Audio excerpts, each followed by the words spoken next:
Instituto Tecnológico de Sonora, licenciatura en Ciencias del Ejercicio Físico. Mi nombre es Nicole Coronado Ortiz y yo les voy a hablar sobre la luxación espontánea de hombro, en este caso, hombro derecho.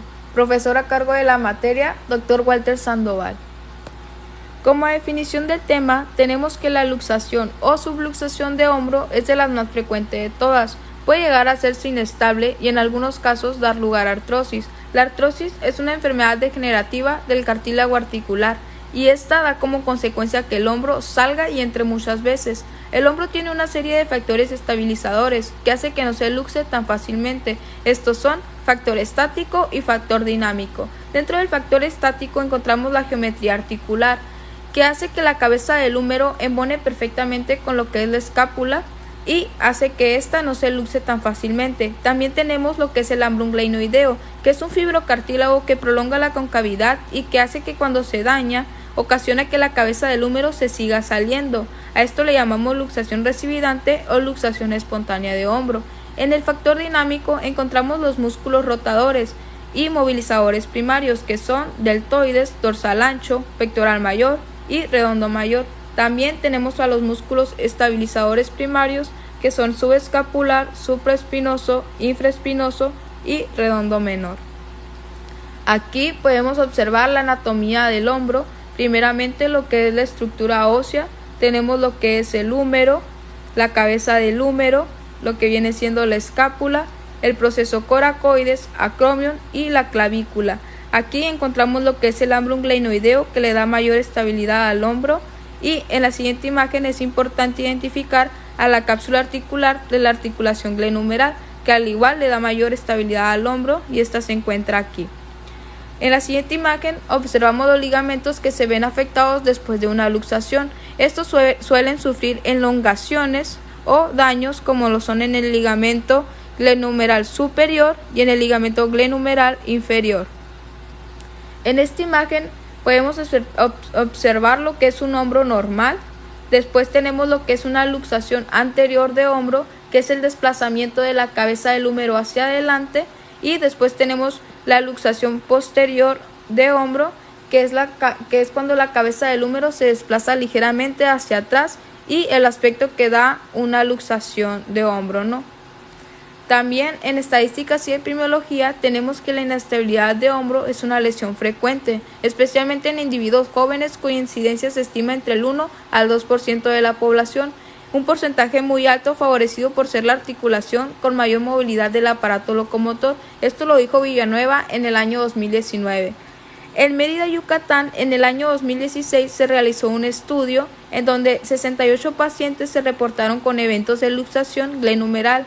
De ellos, 46 individuos cumplieron con los criterios a estudiar, 28 fueron hombros derechos y 18 fueron hombros izquierdos, 35 fueron sujetos masculinos y 11 fueron sujetos femeninos, con una edad media de 43 años, con antecedentes de 1.96 eventos de luxación previos, a quienes se les realizaron 1.5 de intentos de reducción, es decir, del reacomodo del hombro, y permanecieron luxados una media de 95.11 minutos. Esto lo hizo Galdames en el año 2017. Se identificó fractura en rayos X por preducción en 12 personas, dejando a 34 sin evidencia de fractura. Después tenemos los tipos o clasificación de la lesión. Tenemos lo que es el grado, se divide en dos, luxación y subluxación. En la luxación se requiere reducción, que consiste en volver a colocar la articulación en su lugar. Y tenemos a la subluxación, que es cuando sentimos el brazo caído o muerto y la reducción es espontánea, es decir, el reacomodo del hombro es inmediatamente. También tenemos la cronología. En la fase congénita tenemos que es desde el nacimiento o hereditaria, y tenemos la fase aguda, que se detecta al menos de 72 horas. Tenemos la fase crónica, que se detecta en más de 72 horas, la fase inverterada, que son aquellas personas que han permanecido sin diagnosticar por lo menos en 3 semanas, y por último, la fase irrecidivante, que son varios episodios de inestabilidad, también denominados luxación habitual o luxación espontánea de hombro. En la presentación de mi paciente es de sexo femenino, tiene una edad de 20 años, ella nació en Ciudad Obregón, Sonora, y tiene una ocupación de estudiante y deportista. Ella practica el deporte de handball, lo practica 5 veces por semana y tiene 8 años de practicarlo. El trabajo que desempeña es como lateral y extremo. Ha tenido como lesiones anteriores esguince en el tobillo derecho de primer grado y una luxación de hombro derecho en el año 2016. Su padecimiento actual es dolor e inestabilidad en el hombro al lanzar como al defender, dolor al levantar el brazo por encima de su cabeza y al quererse tocar la espalda. Esto ocurrió atacando en un juego de handball en donde le jalaron el brazo hacia atrás, en donde ocurrió en la Arena Itson, y recibió como primeros auxilios hielo e inmovilización y no recibió terapia. Como diagnóstico tuvo la elongación de ligamentos glenumerales y como complicación de esta lesión fue luxación espontánea de hombro. Como lo mencioné anteriormente, la paciente se encontraba en un juego de práctica en la Arena Itson. Cuando ella estaba en ataque, decide dar sus 3 pasos para entrar a tirar, cuando la defensora le jala el brazo armado, ya en posición de tiro hacia atrás, donde la paciente describe que sintió como su hombro tronó y se salió del lugar. La paciente se tiró al piso y en ese momento sintió como su brazo se acomodó en su lugar y sintió mucho dolor y le aplicaron lo que es hielo y le inmovilizaron el brazo como primeros auxilios. El cuadro clínico, signos y síntomas. Los síntomas de la luxación de hombro incluyen dolor severo en el hombro, inflamación, hematomas, entumecimiento o debilidad en el brazo, cuello, manos o dedos, problemas para mover el brazo, el hombro parece estar fuera de su lugar y espasmos musculares. Mi paciente presenta luxación espontánea de hombro continuamente. Suele suceder al dormir o al realizar movimientos demasiado bruscos. Esto conlleva que la paciente presente algunos síntomas diariamente, como lo son inflamación, dolor y problemas para mover el brazo. Mi paciente no presenta hematomas después de cada luxación espontánea. En la exploración física está lo que es la inspección, que esto es para valorar las estructuras del hombro, las deformidades y las asimetrías. Esto es meramente visual. Después tenemos lo que es la palpación, en donde palpamos el esternón, clavícula, acromion, escápula, troquier y la axila, para ver que todo esté bien y en su lugar. Después tenemos los arcos de movilidad, que pueden ser activos, pasivos y maniobras resistidas. También este se hace siempre en los 2 brazos para ver la diferencia entre uno y otro. Tenemos la maniobra de Hop, que es para valorar el supraespinoso y es una maniobra resistida. Tenemos la maniobra del subescapular, tenemos la maniobra de Pate, que es para valorar infraespinoso y redondo mayor, también es una maniobra resistida. Y por último tenemos la maniobra de Speed, que es para el tendón bicipital, al igual es una maniobra resistida.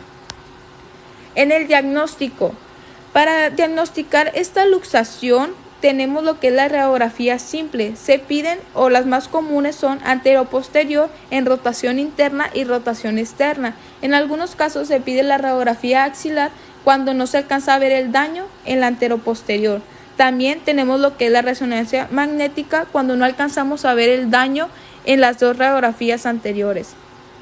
Aquí es importante mencionar la lesión de Van Cart, que es una lesión capsuloligamentosa, que es una afectación del rodeto glenoideo del labrum, en el cual una luxación anterior es arrastrada detrás y acaba desinsertándose junto a la cápsula y el periostro. Aquí podemos observar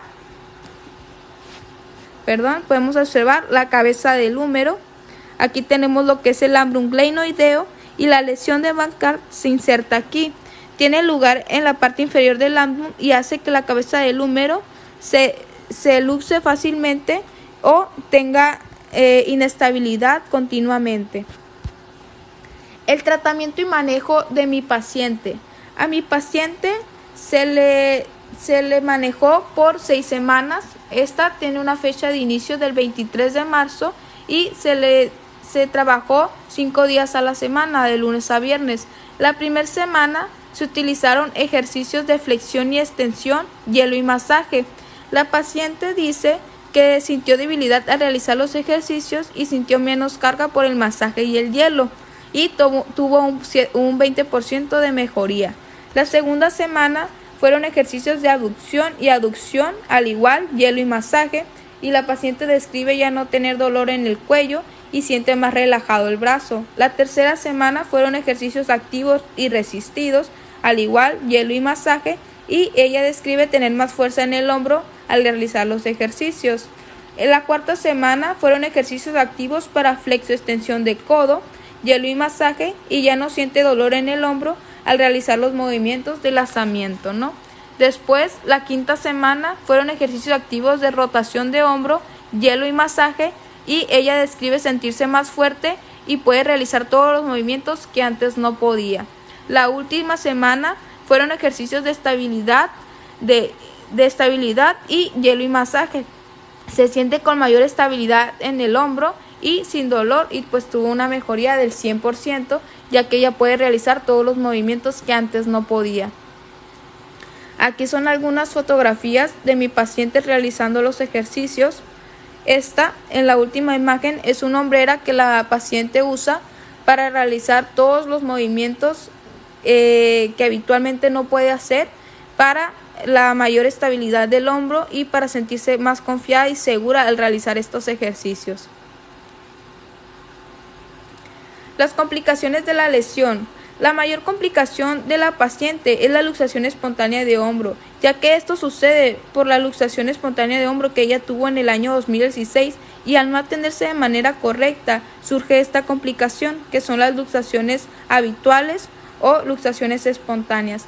Además de esto, sufre como complicaciones pues la modificación de la técnica de lanzamiento en handball, es decir, cambió su técnica de lanzamiento por debajo de la cabeza, y es por lo mismo que como complicación tiene dolor en el codo, ya que está haciendo mal uso de la técnica de lanzamiento, y no poder dormir del lado de la lesión, inflamación después de realizar ejercicios con el hombro lesionado, dolor en el cuello y debilidad y desconfianza en el hombro. El pronóstico. El pronóstico de la paciente es reservado, ya que mientras persista la elongación de ligamentos, seguirá teniendo luxaciones espontáneas de hombro hasta operarse y ser revalorada por un especialista. De acuerdo al paciente, nunca había sido disciplinado a la hora de realizar sus terapias. Es por esto que la lesión se fue agravando y llegó hasta ser una luxación espontánea de hombro o habitual. La paciente usa una hombrera para todos sus entrenamientos que le permite tener mayor estabilidad y seguridad a la hora de lanzar. Esta hombrera también la usa a la hora de dormir. Conclusiones de aprendizaje. Para concluir, es de gran importancia el asistir y poner atención en clase, ya que tener una paciente a nuestro cargo es una gran responsabilidad. Es por ello que es necesario estar constantemente leyendo o investigando. De mi parte, esto sería todo. Muchas gracias.